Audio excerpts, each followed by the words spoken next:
عباده الذين اصطفى أما بعد فأعوذ بالله من الشيطان الرجيم بسم الله الرحمن الرحيم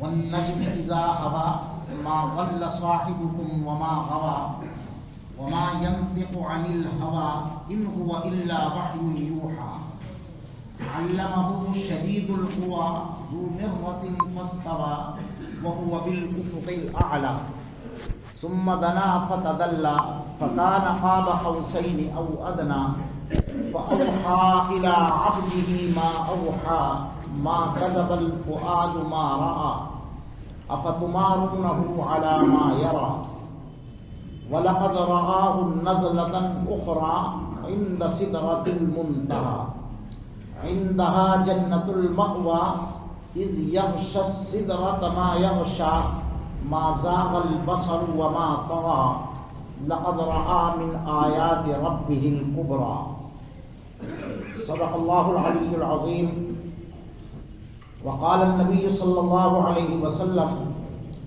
ثم عرج بي إلى السماء أو كما قال عليه الصلاة والسلام اللهم صل على سيدنا ونبينا ومولانا محمد وعلى آل سيدنا ونبينا ومولانا محمد وبارك وسلم علیہ. محترم بزرگوں، عزیز دوستو، معراج کا جو واقعہ تھا مسجد حرام سے لے کر مسجد اقصی تک کا، مختصر الفاظ میں مختصر وقت میں میں نے آپ کو اس کو پچھلے جمعے کو بتانے کی کوشش کی تھی. اس معراج کو دو حصوں میں تقسیم کیا گیا ہے. پہلا حصہ اسرا کہلاتا ہے. جو سفر مسجد حرام سے مسجد اقصی تک کا ہوا ہے اس کو اسرا کہتے ہیں، رات کا چلنا. اور جو سفر مسجد اقصی سے عرش معلی تک ہوا ہے اس کو معراج کہتے ہیں. کبھی کبھی دونوں کو معراج بھی کہہ دیا جاتا ہے. اس کے اندر کوئی ایسا فرق نہیں ہے.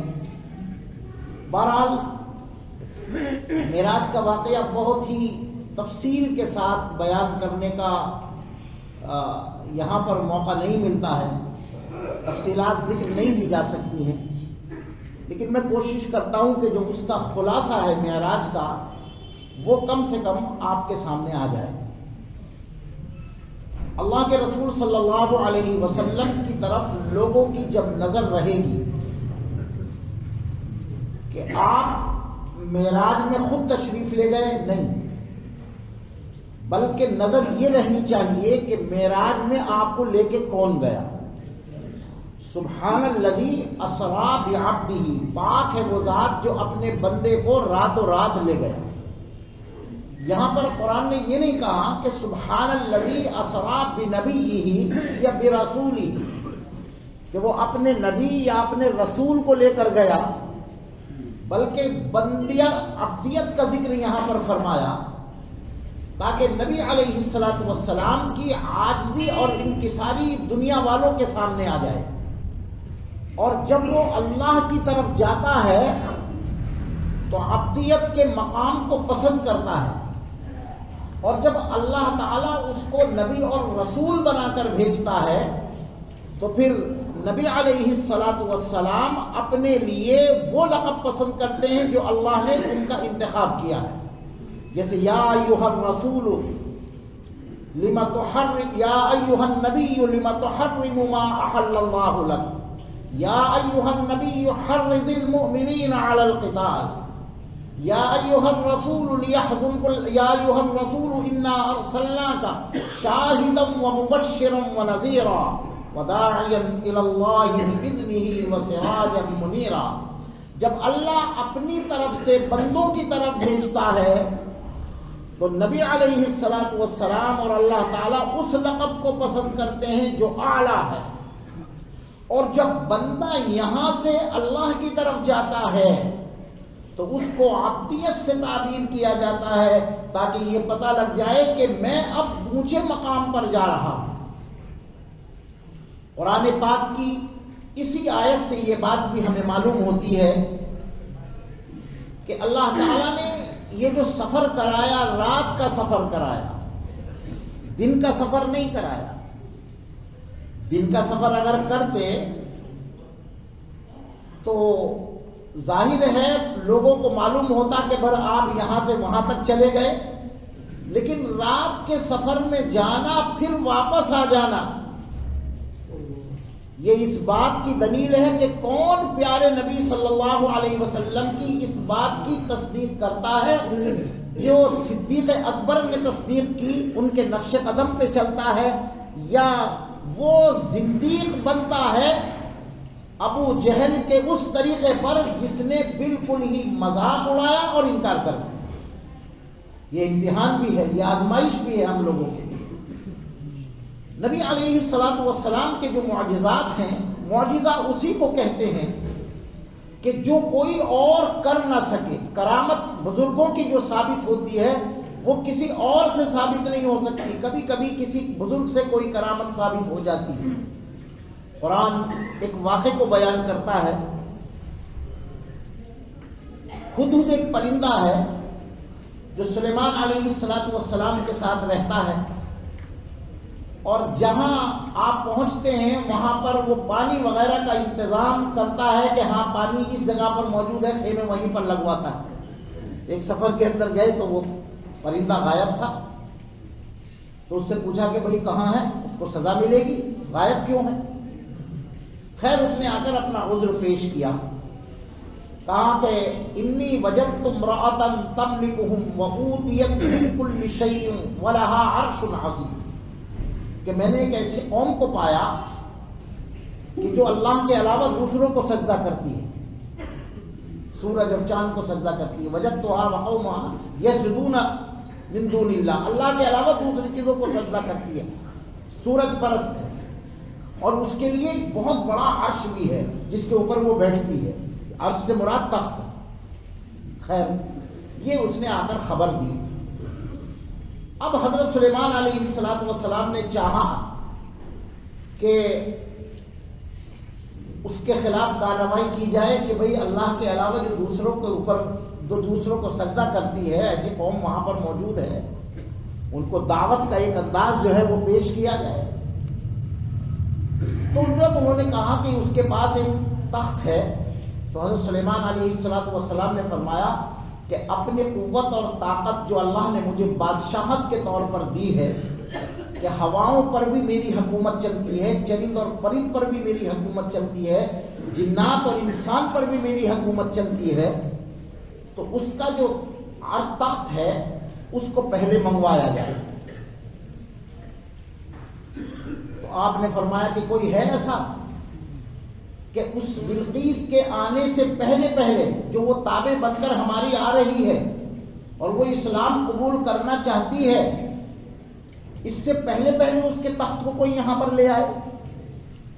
تو قال عفریت من الجن انا آتیک بہ قبل ان تقوم من مقامک وانہ لقوی حمید۔ ایک جن کھڑا ہو گیا اور اللہ نے جنات کو یہ طاقت دی ہے کہ وہ کہیں بھی چلے جائیں، کسی وقت بھی چلے جائیں، اور ان کے لیے رفتار کی کوئی مدت متعین نہیں ہے۔ وہ 1 گھنٹے کا کام منٹوں میں کر لیں، منٹوں کا کام سیکنڈوں میں کر لیں، کہ میں لے آؤں گا تخت، کوئی بات نہیں۔ اب وہ تخت لینے کا جب انہوں نے ارادہ کیا تو ایک اور آدمی کھڑا ہو گیا، اب وہ تھا انسان۔ قال الذي عنده علم من الكتاب انا آتيك به قبل ان يرتد اليك طرفك۔ اس جن نے تو یہ بات کہی تھی کہ جب آپ کرسی پر بیٹھے ہیں، فیصلہ کر رہے ہیں، عدالت آپ کی لگی ہوئی ہے، اس عدالت سے اٹھنے سے پہلے پہلے، یعنی دوپہر تک آپ فیصلے کرتے تھے بیٹھ کر، اس سے پہلے پہلے میں اس کو تخت کو یہاں پر لے آؤں۔ کئی گھنٹے لگتے، 2 3 4 گھنٹے جو بھی ٹائم تھا، لیکن وہ جو شخص ہے وہ کھڑا ہوا اور اس نے کہا ان یرتد الیک طرفک، آپ کی نظر جیسے ہی اوپر سے نیچے کو جائے گی میں تخت یہاں پر لے آؤں گا۔ یہ تو بہت طاقتور انسان معلوم ہوتا ہے۔ قال الذی عندہ علم من الکتاب انا آتیک بہ قبل ان یرتد الیک طرف. آپ کی پتلی پھری نہیں, آپ کی نظر جھپکی نہیں, اور وہ تخت جو ہے یہاں پر آپ کے پاس آ جائے گا. چنانچہ وہ تخت آ بھی گیا, اور حضرت سلیمان علیہ السلام نے اس تخت کو دیکھا اور اللہ کا شکر ادا کیا. کہا کہ ھذا من فضل ربی لیبلونی ااشکر ام اکفر. یہ میرے رب کا فضل ہے کہ اس نے, اللہ نے مجھے اتنی طاقت بخشی, اور میری امت میں بھی ایسے لوگ موجود ہیں جو اپنی کرامت کے ذریعے سے اس تخت کو وہاں سر پلک جھپکتے ہی لے آئے. یہ واقعہ کس نے بیان کیا؟ قرآن نے سورہ نمل میں بیان کیا. پڑھ لینا کبھی موقع. اب سلیمان علیہ السلام کون ہے؟ سلیمان علیہ السلام انہی انبیاء میں سے ہیں کہ جو انبیاء معراج کی رات ایک کے بعد ایک آدم علیہ السلام سے لے کر عیسیٰ علیہ السلام تک تمام کے تمام انبیاء وہاں پر جمع ہیں. آگے پہلے سے بیٹھ گئے, آخر میں نبی علیہ السلام تشریف لائے. جو پہلے تھے وہ بیٹھے رہے, اور جو بعد کو آئے وہ سب سے آگے چلے گئے امامت کے لیے. تو اب مقتدی ہوئے, سلیمان علیہ السلام بھی آپ کے مقتدی ہوئے, اور نبی علیہ السلام آپ کے امام ہوئے, اور پھر خاتم الانبیاء, افضل الانبیاء, آخر الانبیاء. اللہ تبارک تعالیٰ نے آپ کو بہت سے القابات سے نوازا. اب جو سلیمان علیہ السلام آپ کے پیچھے نماز ادا کر رہے ہوں, آپ کے مقتدی بن رہے ہوں, اور وہ مقتدا جس کا درجہ بہت بڑا ہے, اگر ایک مقتدی کا, ایک معمولی آدمی, ان کا تخت ایک پلک جھپکتے ہی بلقیس کا تخت یہاں پر لے کر آ سکتا ہے, جس کو 3000 کلومیٹر کی مسافت طے کرنی پڑے, 1500 جانے میں لگتا ہے, 1500 میل جانے میں اور 1500 آنے میں, اور وہ پلک جھپکتے ہی آ کے لے آ سکتا ہے, تو پھر میرے نبی صلی اللہ علیہ وسلم یہاں سے لے کر وہاں تک پلک جھپکتے ہی کیوں نہیں آ سکتے؟ ذرا عقل سے سوچنے کی چیز ہے. اس زمانے کے اندر نہ کوئی ہوائی جہاز تھے, نہ یہ برق رفتار سواری تھی, نہ کوئی راکٹ تھے. آج تو ہر چیز کو ثابت کر دیا گیا ہے, اور یہ کہہ دیا گیا کہ نہیں, راستے میں کوئی ایسی چیز نہیں ہے. ہم چاند پر بھی پہنچ گئے, سورج پہ پہنچنے کی کوشش کر رہے ہیں. میرے آقا محمد الرسول اللہ صلی اللہ علیہ وسلم نے خود دعویٰ نہیں کیا, بلکہ اللہ تعالیٰ نے فرمایا کہ سبحان الذی اسری بعبدہ لیلا من المسجد الحرام الی المسجد الاقصی الذی بارکنا حولہ لنریہ من آیاتنا انہ هو السمیع البصیر. کہ آپ یہاں سے وہاں تک سفر کر کے تشریف لے گئے, اور پھر اس کے بعد ثم عرج بی الی السماء, پھر میرے لیے ایک سیڑھی لائی گئی. آج کتنی کتنی منزلیں مکان بن رہے ہیں. ایک زمانے میں ہم نے اپنے بچپن میں سنا تھا کہ 148 منزلہ بلڈنگ امریکہ کے اندر سب سے پہلے بنائی گئی. ترقی یافتہ ملک جو اپنا آپ کو ترقی یافتہ کہتا ہے. ہمارے اسلاف میں حکیم الاسلام حضرت مولانا قاری محمد طیب صاحب رحمۃ اللہ علیہ سن 1975-77 میں تقریباً وہ جب امریکہ کا دورہ کیا, تو انہوں نے اس کو ایک عجائبات کے طور پر بیان کیا کہ 148 منزل بلڈنگ کے اندر ہمیں لے جایا گیا, اور ہم نے دیکھا وہاں پر آج تو اس سے بھی کہیں زیادہ منزلیں بن رہی ہیں, اور آپ اس منزل پہ پہنچنے کے لیے آپ کو منٹ اور سیکنڈ نہیں لگتے. کھٹا کھٹا آپ نے بٹن دبایا, اور یہ سب انسان کی کارستانی ہے کہ اس نے اس طریقے سے لفٹ کو فٹ کیا کہ پہلا نمبر دباؤ تو ایک دم سے پہلی منزل, دوسرا دباؤ تو دوسری منزل, اور اگر نہ دباؤ تو ایک دم سے بھاگے چلے جاؤ. کتنی منزلوں پہ آدمی پہنچ جاتا ہے. تو وہ زمانہ اور اس زمانے کے اندر کتنا فرق ہے.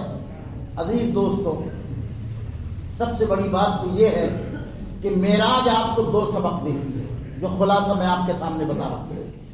2 سبق دیتی ہے. کیا؟ ان مع العسر یسرا. میرے پیارے نبی صلی اللہ علیہ وسلم کو مکے کے لوگوں نے ستایا, میرے پیارے نبی صلی اللہ علیہ وسلم کو مکے کے لوگوں نے پتھر مارے, میرے پیارے نبی صلی اللہ علیہ وسلم کے راستے میں لوگوں نے کانٹے بچھائے, مارنے کی کوشش کی, اوجڑی ڈال دی گئی, سب کچھ پریشان کیا, لیکن اللہ کے رسول صلی اللہ علیہ وسلم نے صبر کا دامن نہیں چھوڑا. اور پھر فرمایا کہ اے پیارے نبی صلی اللہ علیہ وسلم, جو تیرا مقام یہ سمجھتے ہیں کہ تجھے پتھر مارتے ہیں، تجھے مارنے کی کوشش کرتے ہیں، تیرا یہ وہ مقام نہیں ہے، بلکہ تیرا مقام یہ ہے کہ میں تجھے اپنے پاس عرش پر بلا کر تیری عظمت کے اندر اضافہ کر رہا ہوں۔ پہلی چیز جو ہے وہ صبر ہے، صبر کا دامن ہاتھ سے نہیں چھوڑنا چاہیے۔ اللہ کے رسول صلی اللہ علیہ وسلم نے ارشاد فرمایا، حضرت کبشہ رضی اللہ تعالیٰ عنہ اس حدیث کے راوی ہیں، آپ نے فرمایا کہ میں قسم کھا کر کہتا ہوں کہ جو شخص اپنے مال میں سے صدقہ کرتا ہے اس کا مال کبھی کم نہیں ہوتا۔ جو شخص جس نے کسی شخص نے اس کے اوپر ظلم کیا ہے اور وہ اس کے اوپر صبر کرتا ہے، اللہ تعالیٰ اس کے لیے بلندیوں کے راستے کھول دیتا ہے، عروج کے راستے اس شخص کے لیے کھول دیتا ہے جو صبر کرتا ہے۔ تیسری چیز ارشاد فرمائی کہ جو شخص بھیک مانگنے کا راستہ اور دروازہ کھول دیتا ہے، باوجود اس کی کوئی ضرورت نہیں ہے، پھر بھی وہ دوسروں کے سامنے ہاتھ پھیلاتا پھرتا ہے، اللہ تعالیٰ پھر اس کو تنگی اور پریشانی کے اندر مبتلا کر دیتے ہیں۔ دولت ہونے کے باوجود پھر بھی وہ تنگی اور پریشانی کے اندر اپنا وقت گزارے گا۔ تو صبر ایک ایسا ہتھیار ہے جو میرے نبی نے اختیار کیا۔ اس کا پھل کس طریقے سے آپ کو ملا؟ اللہ تعالیٰ نے اس کا پھل اس طریقے سے دیا کہ اپنے پاس بلا کر آپ کی عظمت کے اندر اضافہ فرما دیا۔ دوسری چیز موجودہ دور میں سمجھو، موجودہ دور کے حساب سے میں آپ کو معراج سمجھا رہا ہوں، نوجوان طبقے کو معراج سمجھانے کی کوشش کر رہا ہوں کہ نبی علیہ الصلوۃ والسلام نے کبھی ہمت نہیں ہاری، حالات کیسے بھی آ گئے۔ ایک 23 سالہ زندگی میں جب آپ کو نبوت سے سرفراز فرمایا گیا، کبھی آپ نے ہمت نہیں ہاری اور ہمیشہ بلندیوں پر ایک پہنچنے کا ایک جو اعزاز ہوتا ہے اس کو حاصل کرنے کی کوشش کی گئی۔ یہ مجھے اور آپ کو سبق ملتا ہے۔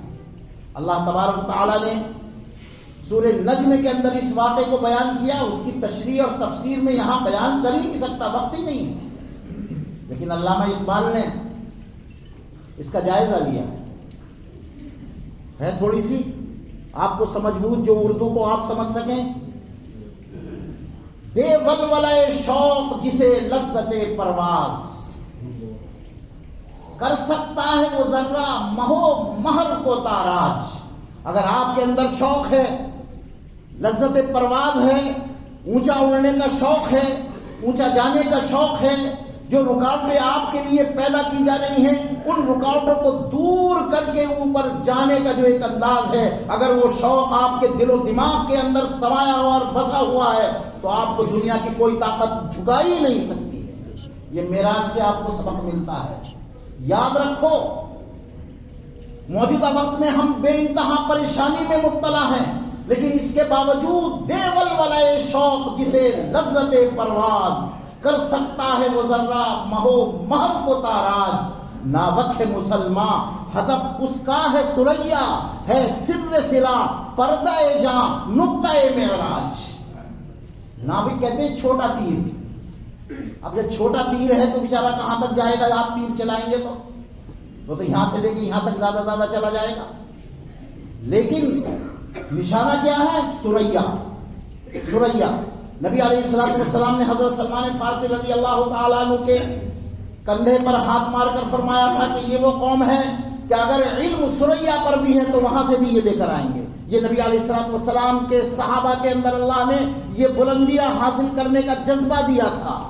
لہذا کہتے ہیں کیا کہ دے ولولے شوق جسے لذت پرواز، کر سکتا ہے وہ ذرہ مہو مہر کو تاراج۔ ناوک ہے مسلمان ہدف اس کا ہے سریا، اس کا وہ چھوٹا تیر ہے بیچارہ مسلمان، کیا کرے؟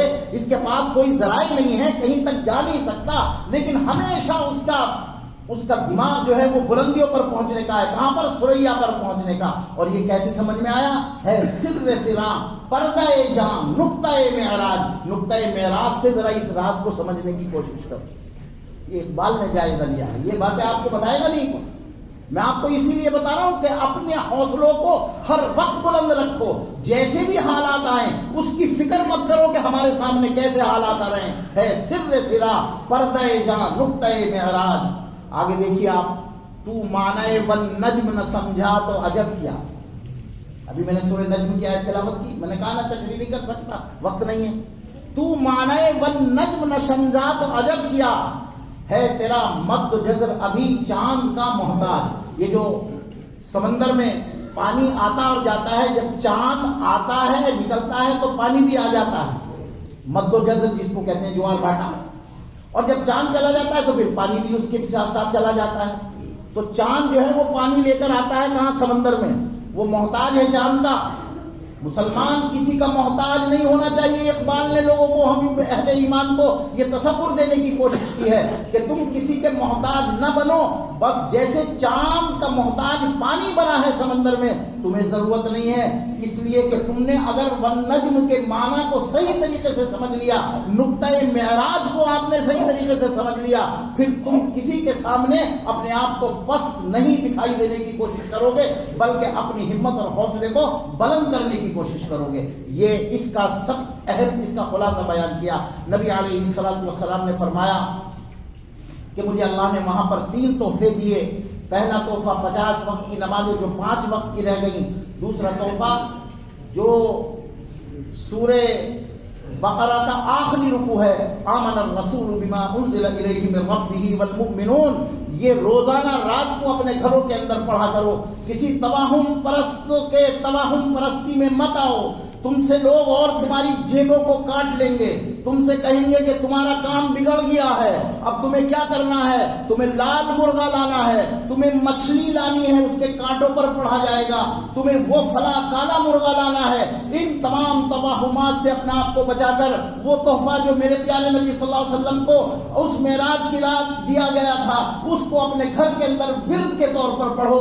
آمن الرسول بما انزل الیہ من ربہ والمؤمنون. اور یہ جتنے ڈھونگی لوگ آپ کو اس طرح سے بہکانے کی کوشش کرتے ہیں، یہ اپنی جیبیں بھی بھرتے ہیں اور آپ کے اوپر ڈاکہ بھی، آپ کے پیسے کے اوپر بھی ڈاکہ ڈالنے کی کوشش کرتے ہیں. اپنے آپ کو ان سے بچا کر، توہم پرستی سے بچا کر، صرف اور صرف اللہ کی طرف اپنے وجود کو اور اپنی تمام تر توجہات کو اس کی طرف مبذول کرو. میں آپ کو ایک مثال دوں. آپ ان سے کہیں کہ بھئی ایک لال مرغا لے کے آؤ، کیا کرو گے؟ اس کے خون سے لکھا جائے گا.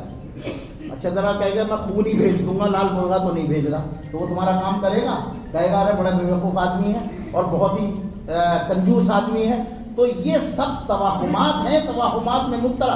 معراج سے ایک پتہ یہ بھی لگتا ہے کہ توہم پرستی سے بچا کر اپنے آپ کو قرآن پاک کی وہ سورہ بقرہ کی آخری آیتوں کا ورد رکھنا چاہیے. اور تیسری چیز وہ کہ جو شخص کفر نہیں اور شرک نہیں کرے گا، اللہ تعالیٰ اس کی مغفرت کرے گا. اللہ مجھے بھی، آپ کو بھی، ہم سب کو عمل کی توفیق نصیب فرمائے. وآخر دعوانا الحمدللہ رب العالمین.